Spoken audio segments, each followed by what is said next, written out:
issus du pétrole. Si ce que tu dois savoir quand tu vois ça sur ton étiquette, c'est que déjà, c'est des vêtements qui ont tendance à faire transpirer. Pour mener cette enquête, ils ont testé 51 vêtements provenant de Nike, Adidas, H&M, Zara et Shein. Et les résultats sont franchement surprenants. Qu'un vêtement en polyester ne devrait coûter plus de 50 €. Voici ce que j'entends très souvent. Et on va voir aujourd'hui pourquoi c'est totalement faux. Et je vous laisse regarder les chiffres. La partie orange représente le polyester. En 1975, on en était là.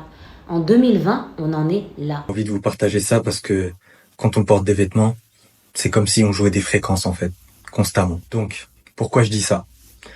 T'as déjà vérifié l'étiquette de ton t-shirt? Ça peut vraiment changer ta garde-robe. Et si on découvrait ensemble ce qu'elle cache? Il y a un truc que pour moi est essentiel et que, en fait, si ton papa ou ta maman te l'a pas appris, tu ne sais pas, c'est lire une étiquette de composition d'un vêtement. Et pourquoi c'est important de savoir le faire? Parce que l'étiquette du vêtement, ça va révéler de comment ton vêtement va durer dans le temps, si c'est de la bonne qualité, comment il va falloir l'entretenir, mais également si ça va être agréable à porter, si tu vas pouvoir le porter dans toutes les situations. Donc aujourd'hui, je vais vous apprendre à bien lire une étiquette de vêtement. 1 minute pour être bien sapé et cultivé cet été. Bon, je pense que tout le monde le sait, mais sur tous les vêtements, il y a une étiquette blanche comme ça qui décrive comment prendre soin de ton vêtement, donc comment le laver. En fait, ce qui est intéressant de savoir, c'est qu'est-ce que ton étiquette veut dire en fonction des matières premières qui y sont mises. S'il y a écrit que ton produit est composé à plus de 50% de polyester, polyester recyclé, polyamide, élastane, acrylique, ça veut dire que ton produit est à 50% composé uniquement de plastique, issu du pétrole. Si ce que tu dois savoir quand tu vois ça sur ton étiquette, c'est que déjà, c'est des vêtements qui ont tendance à faire transpirer. Donc c'est des vêtements qui sont pas bien si tu veux faire du sport avec, si tu as un mode de vie très actif, si tu veux même dormir avec, c'est pas ouf. Ensuite, c'est des vêtements qui sont très polluants. Déjà parce que le polyester actuellement, ça ne se recycle pas très bien, même voire pas du tout. Plus c'est des vêtements qu'à chaque fois quand tu vas les laver, ils vont rejeter des microplastiques dans l'eau.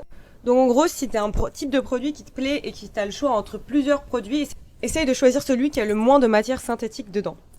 Une autre matière semi-synthétique, celle-ci, c'est la viscose. Viscose, lyocell et modal, c'est la même chose.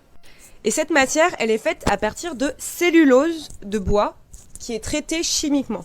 Donc si tu vois que sur ton vêtement, le produit est composé à plus de 50% de viscose, qu'est-ce que ça veut dire ? Bon, déjà, les avantages de la viscose, c'est que c'est une matière très agréable à porter, qui est assez facile d'entretien.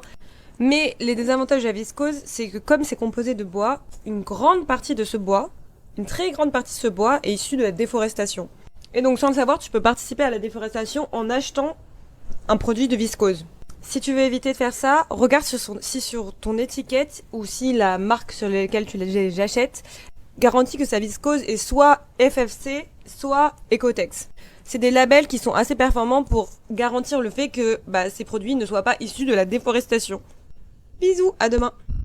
C'est désormais confirmé, les vêtements dits éco-responsables réalisés en polyester recyclé polluent en réalité plus que ceux réalisés en polyester neuf. Une nouvelle étude de l'ONG Changing Markets vient de démontrer que le polyester recyclé relâche 55% de microplastiques en plus que le polyester vierge. Et ce n'est pas seulement la quantité qui pose problème. Les particules libérées sont 20% plus petites, donc encore plus faciles à disperser dans l'eau, dans l'air, partout quoi. Pour mener cette enquête, ils ont testé 51 vêtements provenant de Nike, Adidas, H&M, Zara et Shein. Et les résultats sont franchement surprenants. La marque la plus polluante, c'est Nike, largement devant Adidas. Le polyester recyclé de Nike perd en moyenne plus de 30 000 fibres par gramme de textile, soit 4 fois plus que H&M et jusqu'à 7 fois plus que Zara. Leurs pièces dites en polyester recyclé libèrent autant de microplastiques que leurs pièces en polyester vierge. Le truc, c'est que leurs vêtements présentés en polyester recyclé lors de l'étude sont réapparus en ligne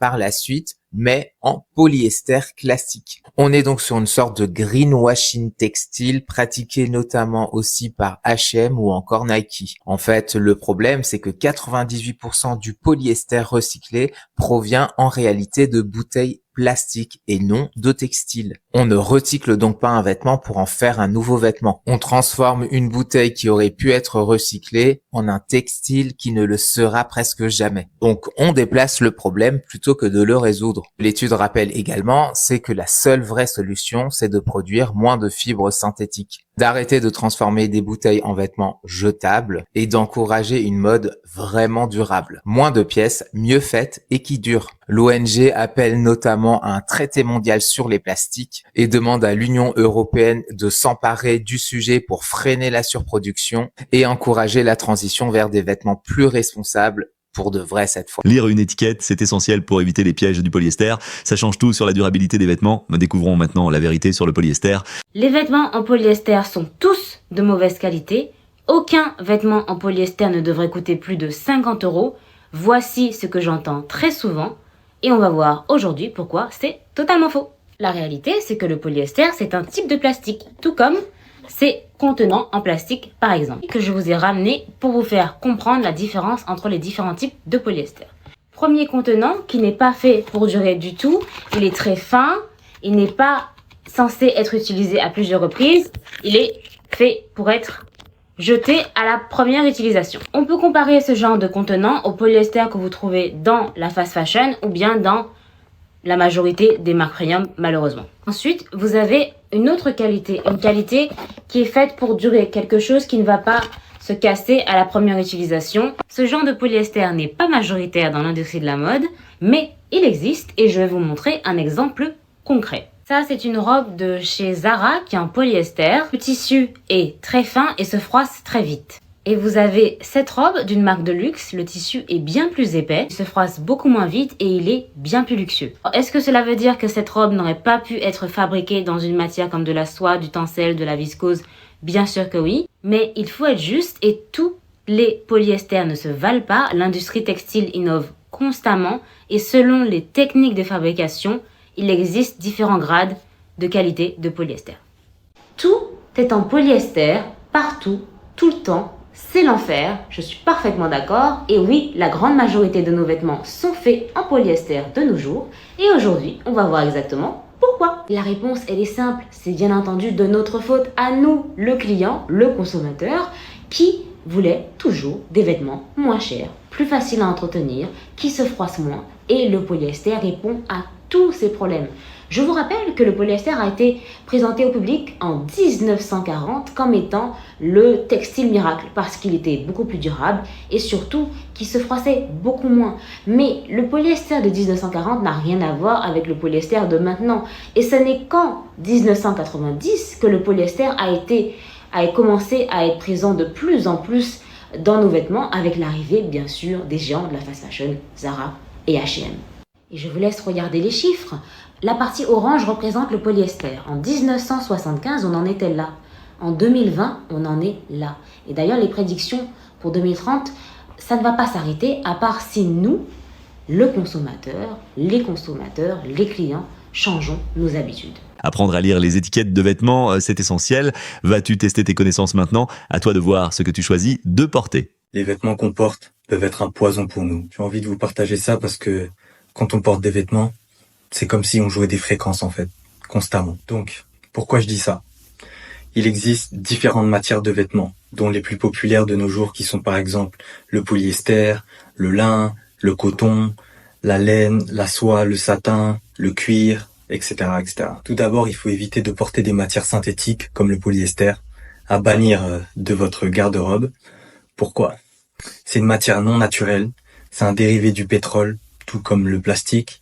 Pour le fabriquer, on mélange des composants de pétrole avec différents acides et alcool. La matière réduit nos vibrations énergétiques. Le polyester est également non respirant et peut retenir des charges électrostatiques qui pourraient perturber la circulation de notre énergie, réduisant les vibrations positives et le bien-être en général. Écologiquement, les déchets toxiques créés sont nombreux et finissent dans les sols, les eaux usées et l'air, avec des émissions de métaux lourds notamment.